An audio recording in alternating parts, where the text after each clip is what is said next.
talk about today though. Okay, the nitty gritty, the ugly side of cardio. And I would never ever ever just immediately throw them like this huge cardio protocol. Think of the most underrated form of cardio that I could think of. If you know me, you know what I'm about to say.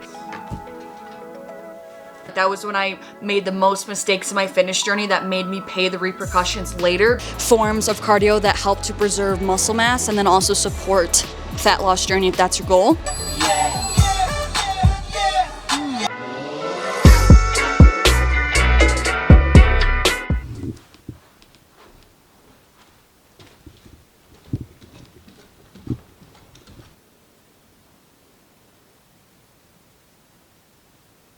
Guys, I feel like we're going backwards. I was so like ecstatic because there was just like that teaser of spring, but that's exactly what it was, a teaser of spring.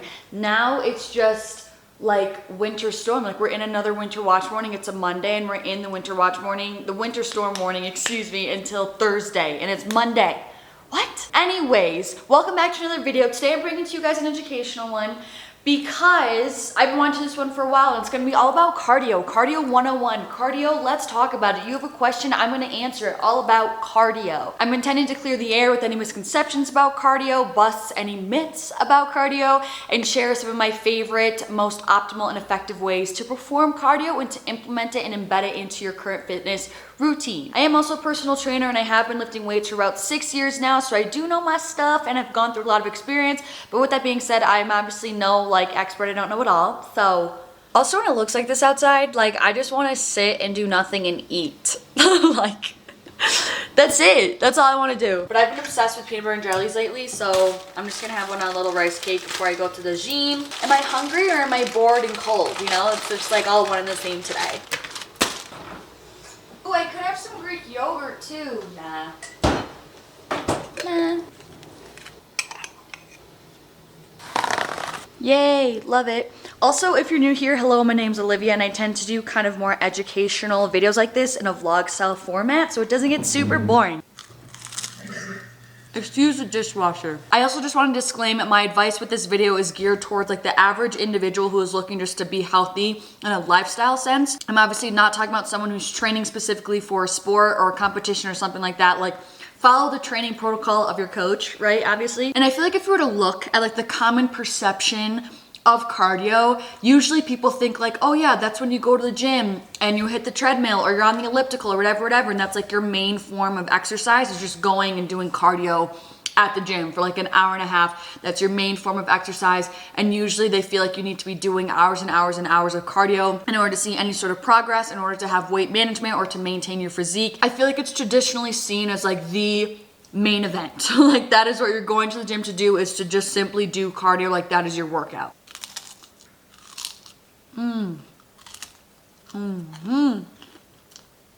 But I just feel like that perception of cardio is so outdated, and like for me now, for my understanding of cardio and what I know and what I've learned, like when I'm thinking like, oh, I really want to get back into the swing of things and get back into the gym, or if someone were to ask me like, I really want to get back into shape, what would you recommend? I would never ever ever just immediately throw them like this huge cardio protocol, because it's just not the most effective way to drive progress based on what a lot of people's goals are. And for me, I would describe cardio more so as like a supplemental tool to add into your training regimen, as opposed to it being like the main event, the main character, which was kind of the previous perceptions of cardio. So I know I'm a little bit biased because I do like to weight train. I am a weight trainer, but again, studies have really shown how effective resistance training is. And almost always, if you were to ask someone what their goal is, it's usually to get toned, which is essentially just having more muscle mass and a lower percentage of body fat. And in order to build up that muscle mass, you do need to have some sort of resistance training. That's not saying you have to be throwing around 300 pounds in powerlifting, but having some sort of resistance with weight or body weight resistance or resistance bands, that's what's going to be really most effective to shaping the body, and which is what a lot of people want, kind of the idea that they have in mind.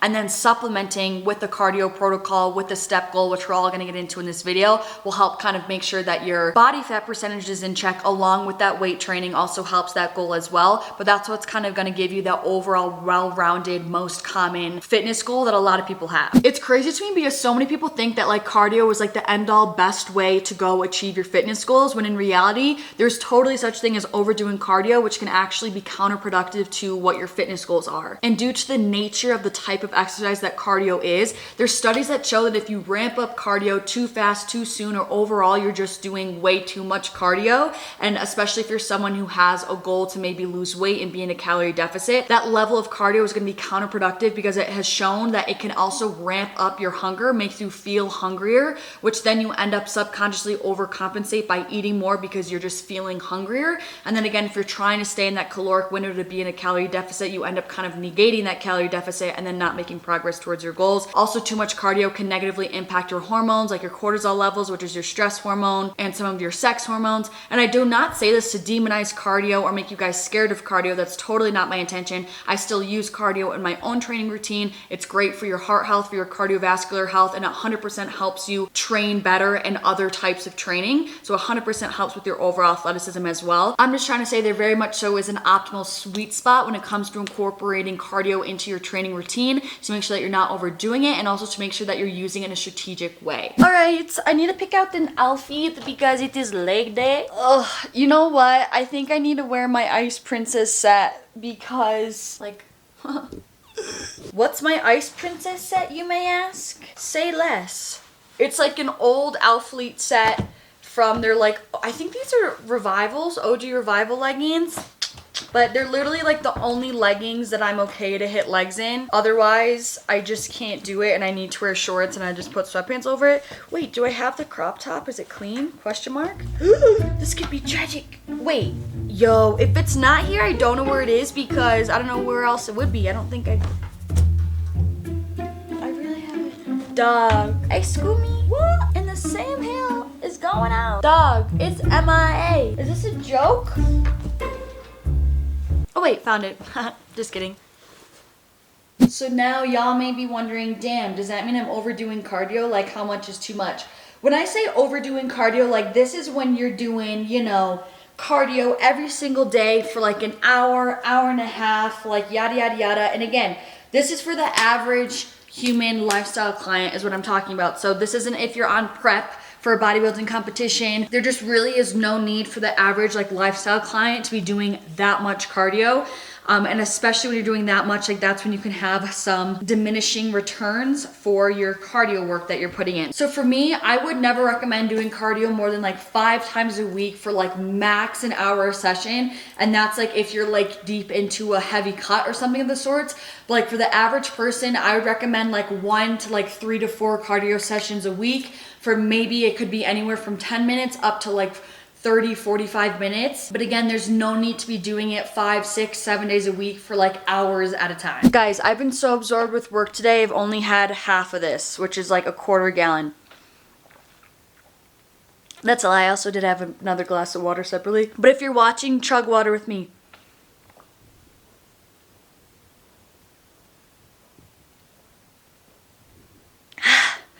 Pain.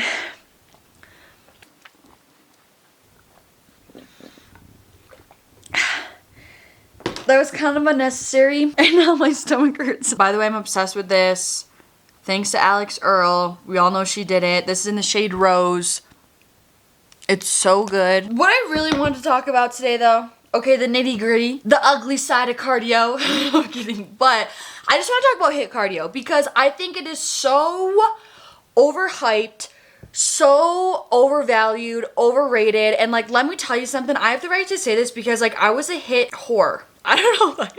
No, but seriously, in college, like, because in college was the first time when I was like, okay, I'm going to try to go lose weight, because before then, like, I was always really stick thin. I always had the goal to, like, gain weight, gain muscle, never to, like, lose weight, lose body fat. And so in college was the first time I experienced that. And for me, in my, like, initial bouts of, like, trying to figure out how to do it, I was like, oh, I just need to do a lot of HIIT cardio. And that was, like, literally one of my biggest, like, honestly, like, a chunk of my fitness journey that I like full on regret. Like that was when I made the most mistakes in my fitness journey that made me pay the repercussions later, because I just like literally ran my body into the ground. And so I was doing HIIT cardio like 4 times a week after my lifting sessions, when I was lifting already 6 days a week, really heavy. I just was already training very intensely with weights, and then on top of that I added 4 HIIT cardio sessions every single week for like 15 to 25 minutes, and it just was way too much for my body, and I think we put so much emphasis on HIIT cardio, burn fat, blast fat, and it's like just like this marketing ploy eventually, like essentially at the end of the day, that, and it makes sense to like the average consumer who doesn't like fully understand how fat loss works. Like, oh yeah, you got to work really hard to like make the fat melt off. I don't know why I can't speak. Like make the fat melt off, all this sort of stuff, and that's just like truly not how it works. And like I was saying previously, HIIT cardio plays under that role where cardio can kind of be counterproductive, where HIIT cardio definitely has a tendency to kind of ramp up hunger, which is making you want to eat more, which can cause you to overcompensate. It could also increase your stress hormones and things like that, which is the fat storing hormone, because it's very stressful on the body. It's a very high stress form of exercise. So if you could take away one thing from this video, it's that do not over worship HIIT cardio. It is 100% overrated in my opinion, and it's definitely the form of cardio that you do not want to overdo. Things work for different people, so I'm not trying to like say that something is like the absolute truth. Like experiment, do what works for your body, but if you feel like you're struggling and you don't know why, and you feel like you're doing a ton of HIIT cardio, it could be that HIIT cardio is just you're overdoing it and it's not what your body is needing, and your body, that's why your body isn't responding well to it. So I would say 100%, especially for females, because our hormones are more sensitive just biologically. You can't cut that corner. To keep HIIT cardio 1 to 2 times a week, max 3 times a week. There's definitely benefits that come with HIIT cardio 100%, which we'll also get into, but it's not like, it shouldn't be your main form of cardio that you're depending on as your primary cardio tool.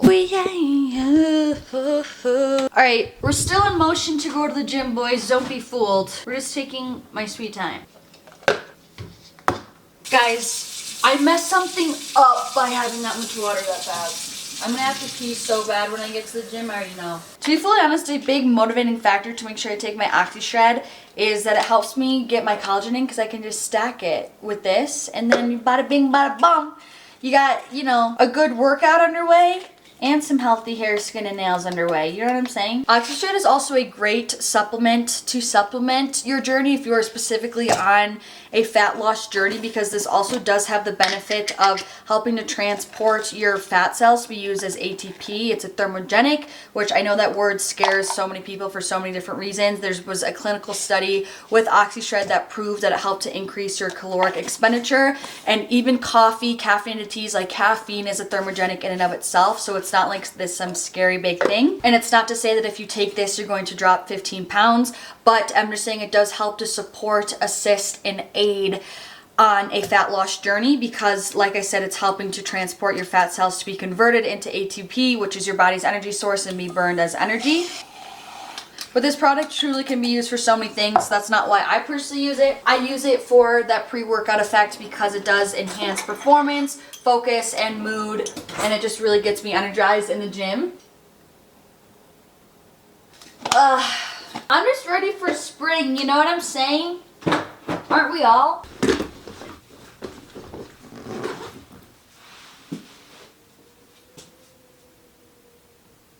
Can you guys hear the wind? Holy crap.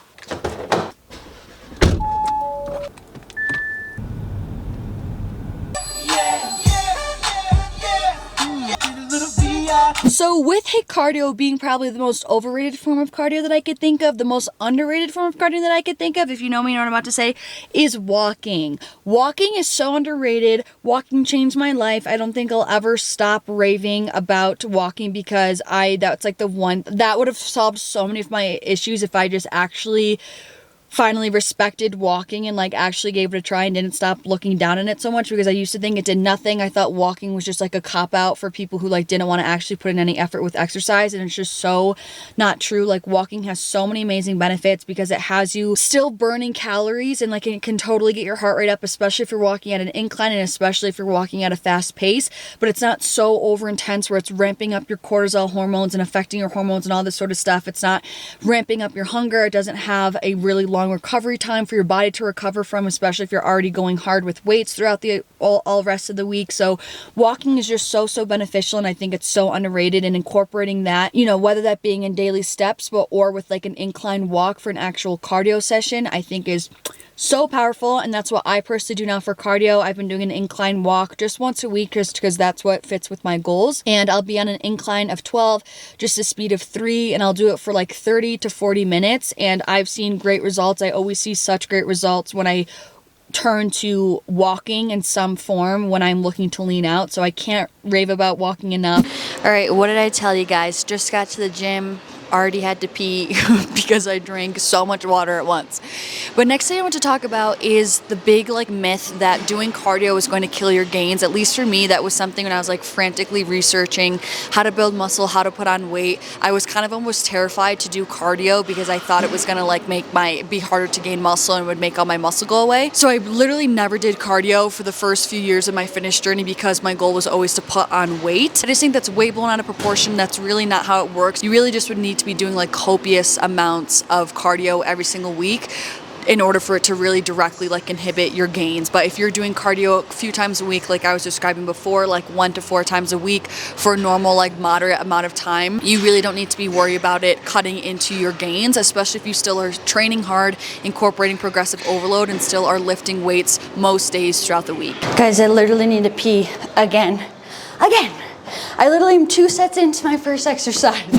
Alright, I just finished leg day and I'm pretty like sweaty and moist, which is, I don't know why I just said moist. So with me busting the myth about cardio inhibiting gains, I wanted to share with you some of my favorite forms of cardio that help to preserve muscle mass and then also support fat loss journey if that's your goal. And number 1 is a form of walking, whether that's incline walk or just getting daily steps on a flat surface outside, whatever the case may be. So walking's a great one because it's kind of like a little sneaky weight loss assister. It's kind of my way to explain it because it's still burning those calories, but really low stress on the body and low intensity, so it doesn't take a lot of time for the body to recover from it.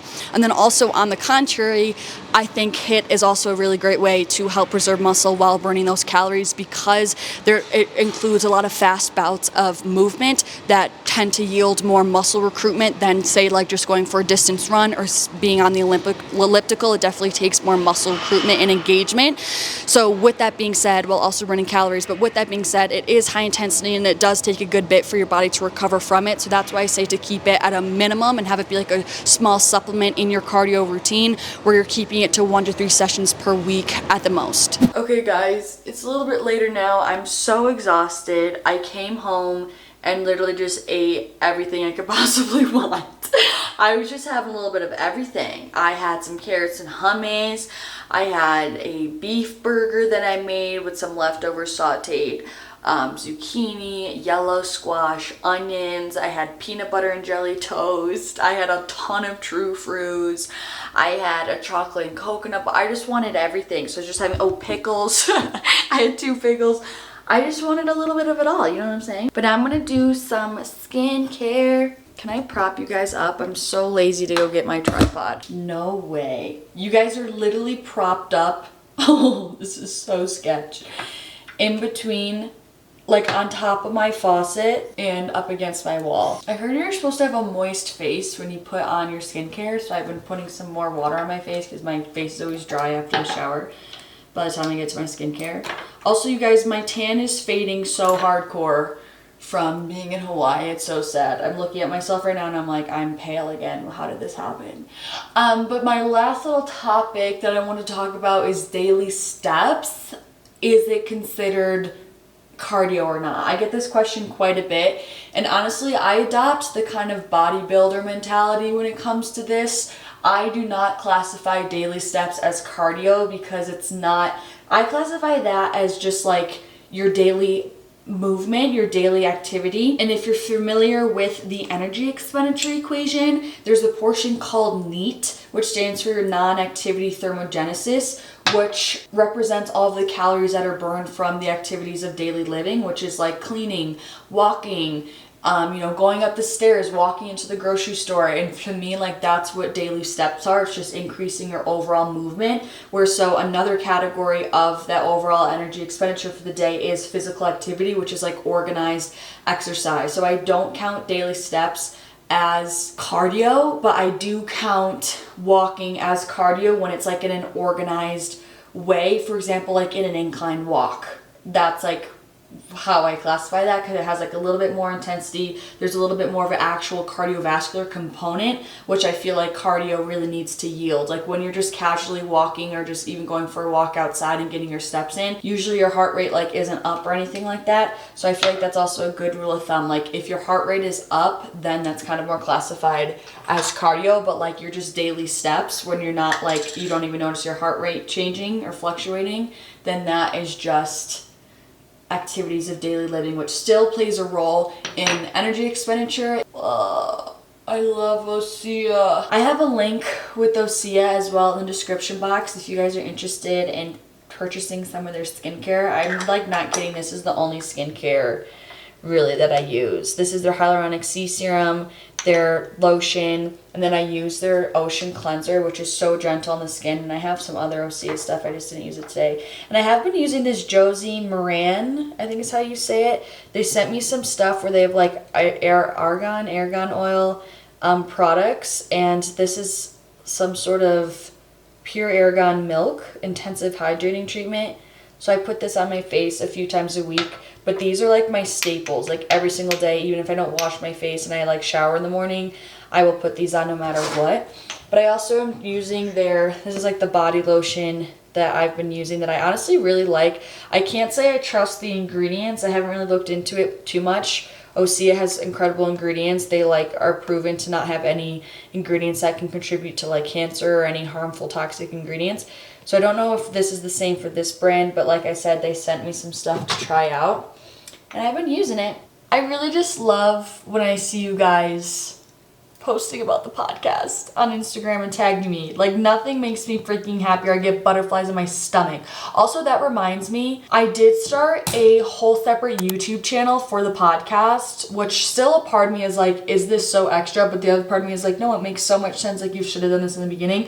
Nevertheless, I full sent a podcast YouTube channel, honestly for business reasons, and 2, just so it was more uniform, and then 3, like and organized, and 3, so then I could be posting shorts for like podcast clips. And I didn't want to do that on my YouTube channel because I just felt like, I don't know, it just was getting a lot, and I really hated seeing the podcast video clips on my like main YouTube page. Like it just was throwing off the vibes of like the vlogs. I just personally, it was bothering me. So I still have the Livfiit Listens podcast channel like linked through my YouTube channel, just and like the homepage. It's really easy to find. It literally just says my podcast and it's right there. And then vice versa, the vlog channel is linked at the podcast channel.